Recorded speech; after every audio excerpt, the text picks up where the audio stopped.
Lo que se discute es quién manda y quién obedece, y cómo manda el que manda, y qué tienen que obedecer quienes obedecen. Eso es lo que se discute en política, eso es lo que se discute es poder. Y el poder se discute en todo ámbito social, humano, donde haya una discusión de poder, y es en cualquier ámbito donde haya más de una persona. Siempre estamos discutiendo poder, de manera explícita o implícita. Estos 77 días de confinamiento que estamos cumpliendo hoy en la Argentina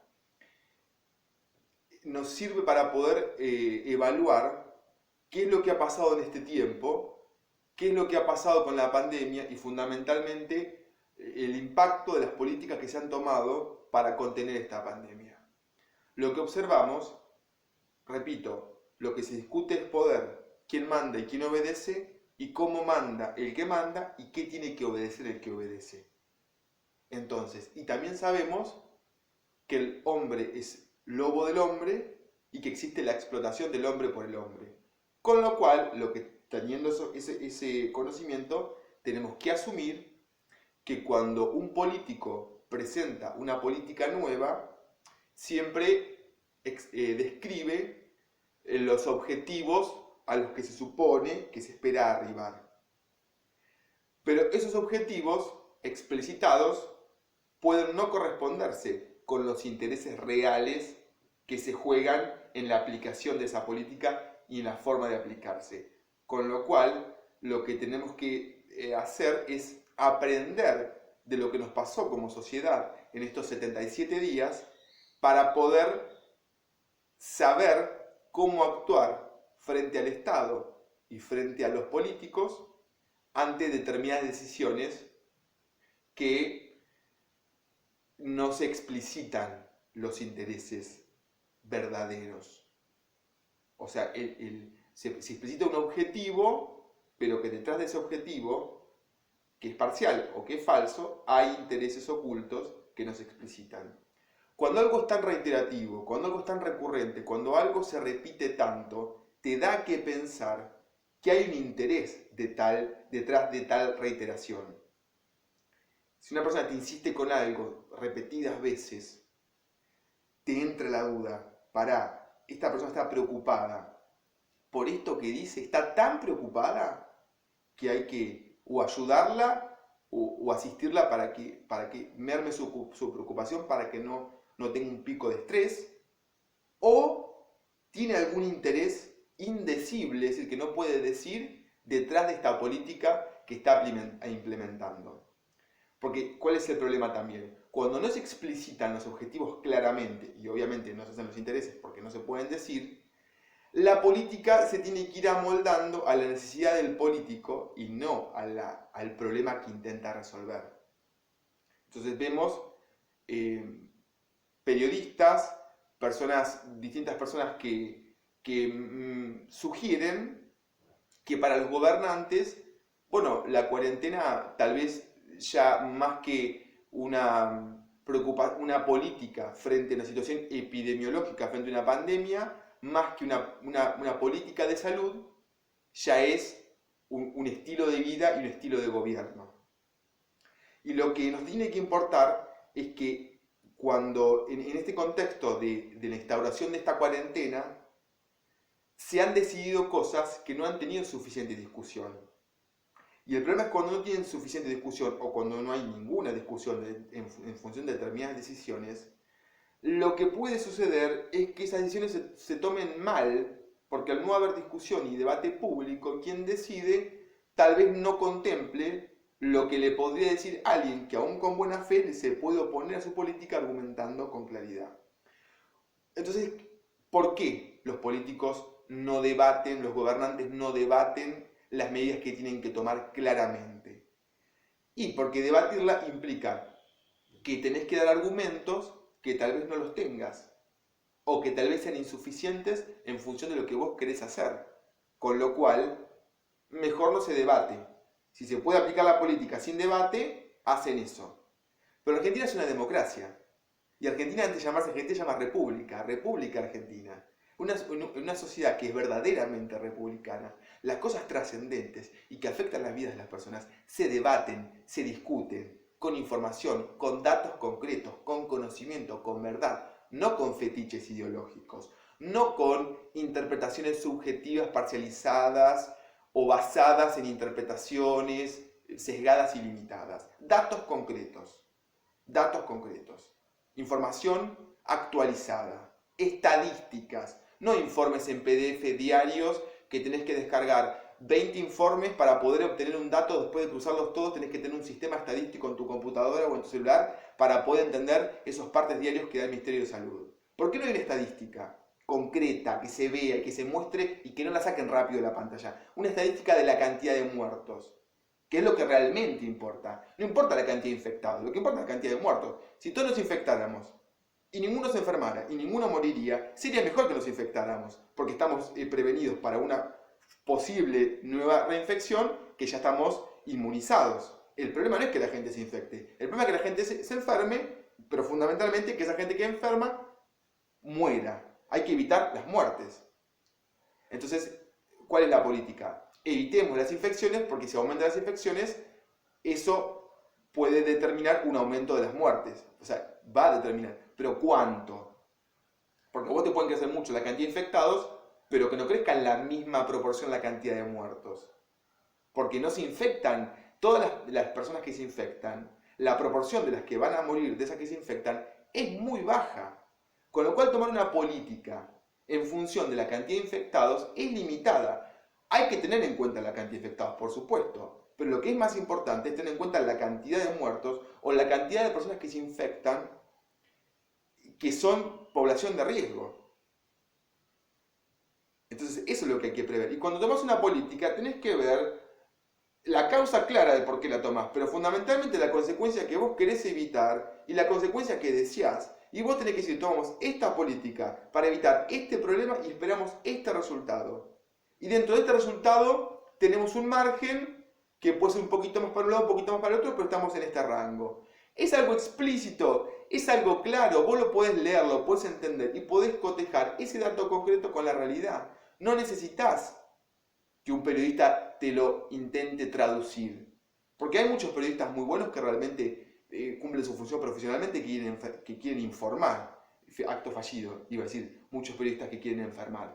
Y hay periodistas que son realmente, no son periodistas militantes, son militantes que fungen como periodistas y que hablan de tal manera que aseguran una catástrofe inminente por el coronavirus y una cantidad de muertos inminente que no tiene correlación empírica. Si tenemos en torno a 10 muertos por día, no puede ser que en una semana pasemos de 10 a 10.000. Aunque aumentar aceleradamente, hay un margen para prever una reacción. No se puede afirmar que en 15 días, o sea que en torno al 20 de junio, por coronavirus, vamos a ver pilas de cadáveres. Porque lo que tiene que entender el ministro de Seguridad de esta provincia de Buenos Aires, que es una de las provincias de la Argentina, que lo que dice influye en todo el país, por más que se refiere a la provincia, es que el ministro de Salud es médico y la medicina propende a cuidar la salud. Y la salud no es solamente la salud del cuerpo, la salud es un continuo bio-psico-social. Tiene que estar sano lo que está vivo, que es el cuerpo, la psiquis, el psiquismo, la mente, y el cuerpo y la mente en esa relación social. Y si lo social te lo anulan prácticamente por completo, vos tal vez no te enfermes de coronavirus, pero si vos, por ejemplo, tenés una propensión a la depresión, si estás encerrado 77 días, y hay personas que, por ejemplo, ha aumentado el caso de suicidios. Entonces vos tenés que prever que salvás vidas por un lado y que podés matar vidas por el otro. Entonces tenés que propender a tener la información clara y a resolver el problema con claridad. Y lo que es necesario es ser coherentes. Porque si queremos salvar vidas, tenemos que salvar vidas siempre, no solamente en pandemia de coronavirus, hay que salvar vidas siempre y hay que salvar vidas de toda causa de muerte. Incluso de las causas de muerte que el propio ser humano genera en otro ser humano. Incluso cuando estamos discutiendo políticas que pueden promover muertes o políticas expresamente que promueven matar personas. Entonces, si queremos salvar las vidas, tenemos que salvarlas siempre y de todo caso de muerte. Y como hay que salvar la vida de una persona mayor que por infectarse con coronavirus tiene más riesgo de morir, también hay que salvar las vidas de todas las personas que mueren por un montón de causas evitables, entre ellas todas las personas que van a morir por no recibir atención por el miedo al coronavirus, las personas que van a morir por ACV, las personas que van a morir por cánceres, por distintos tipos de enfermedades que no son tratadas, no son controladas, por el miedo que se generó. O sea que el miedo enferma y el miedo mata. Y tenemos un gobierno que está propalando el miedo y que está propalando la enfermedad. Porque una persona que está en la casa y no se agarra coronavirus y se agarra depresión, porque el ministro te está diciendo que en 15 días vas a estar surfeando entre cadáveres, y la verdad es una cosa muy incoherente. La salud es completa y vos tenés que ver el resultado completo. Y vos tenés que salvar vidas de toda causa de muerte. Incluso tenés que salvar vidas en función de la política que tomás para salvar vidas. Si vos ponés una cuarentena para salvar vidas, después tenés que tratar de evitar que un papá que le quiere llevar de comer a sus hijos muera porque no puede cruzar una ruta porque justo hay un límite interprovincial. Entonces, la cuarentena, el coronavirus genera muertos, pero la cuarentena también. Y se están acumulando los muertos de la cuarentena. Y son muertos que son producto de una decisión política y son personas que están siendo violados sus derechos humanos en el contexto de la cuarentena por casos de represión policial, de violencia institucional, que el Estado aparentemente no puede evitar. Y cuando uno ve los informes que te hablan, por ejemplo, en la página de la Secretaría de Derechos Humanos, cuando te habla de las personas que fueron torturadas, violadas y asesinadas en Chaco, en vez de decir hay personas que fueron violadas, porque fueron violadas mujeres y hombres, en vez de decir personas violadas, dicen que hay violades, torturades y asesinades. La pregunta que yo me hago, para todas esas personas que tienen un fetiche ideológico, que creen que porque cambian una letra del vocabulario va a cambiar la realidad. La pregunta, esas personas que la Secretaría de Derechos Humanos de la Nación, en vez de decir persona, dice persons, y el diario Página 12 dice persone, dice, la Secretaría dice violados y el diario Página 12 dice violades. La pregunta es, si vos le pones una X donde va una o si vos le pones una E donde va una O, ¿esas personas son menos violadas? No. Entonces, date cuenta que los fetiches ideológicos, las creaciones arbitrarias, no resuelven los problemas. Solo nos estamos entreteniendo, hablando de querer cambiar la lengua española, pero los mismos que quieren atacar la lengua española y el buen decir y el común decir, que son los que tienen que evitar la violencia institucional, no evitan la violencia institucional, pero los muertos los cuentan con una X. Tenemos que empezar a hablar con la verdad, con racionalidad, con inteligencia, con amor y con buena fe. Porque la Argentina está entrando en una nueva conciencia.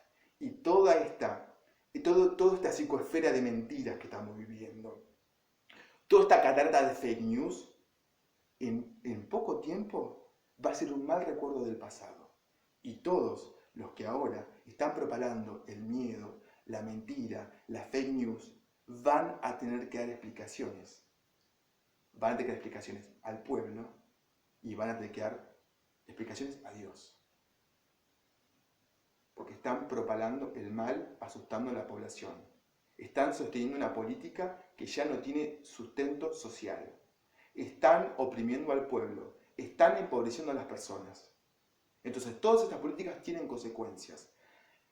Humildemente, como ciudadano de la República que soy, les digo que como gobernantes van a tener que dar respuestas. Porque las preguntas se las va a hacer directamente el pueblo.